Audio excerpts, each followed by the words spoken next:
राज्यात वन विभागाच्या जटायू संवर्धन प्रकल्पाची सुरुवात झाली आहे। ताडोबा अंधारी व्याघ्र प्रकल्पातल्या बोटेझरी येथे हरियाणा येथून आणलेल्या 10 गिधाडांना निसर्गमुक्त करण्यात आलं। एका मोठ्या पिंजऱ्यात या 10 गिधाडांना इथल्या हवामानाचा सराव होण्यासाठी सध्या सोडलंय। राज्यात गिधाडांची संख्या कमी झाल्याने एकूण निसर्ग साखळीतील दुवा कमकुवत झाला होता। हरियाणा येथील पिंजोर इथल्या गिधाड संवर्धन प्रकल्पातून पांढऱ्या पाठीच्या गिधाड प्रजातीची 4 वर्षे वयाची गिधाडे ताडोबात सोडून इथे गिधाडांची संख्या वाढवण्यासाठी प्रयत्न केले जाणार आहे। अयोध्येतील राम मंदिर मूर्ती प्राणप्रतिष्ठा कार्यक्रमाच्या निमित्ताने रामायणातील महत्त्वाचं पात्र असलेल्या जटायूच्या संवर्धनासाठी वन विभागाने महत्त्वाचं पाऊल टाकले। पुढील 3 महिने या मोठ्या पिंजऱ्यात इथल्या हवामानाशी समरस झाल्यानंतर त्यांना प्रत्यक्ष नैसर्गिक अधिवासात सोडलं जाणार आहे। महाराष्ट्र आणि वन विभाग या गिधाडांच्या एकूण हालचालींवर आणि दैनंदिनीवर लक्ष ठेवणार आहे।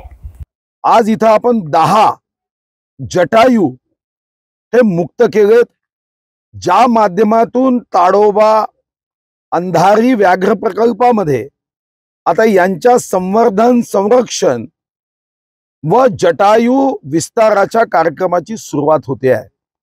रामायणामध्ये जटायू एक महत्त्वपूर्ण पात्र आहे, पण दुर्दैवाने आपल्या देशामध्ये जटायूचा उल्लेख अनेकदा रामायणाच्या कथेमध्ये आपण ऐकायचो, पण स्वातंत्र्यानंतर आपल्या देशामध्ये 4 कोटी जटायूंची संख्या होती, ती आज 60,000 पेक्षा कमी झाली आहे।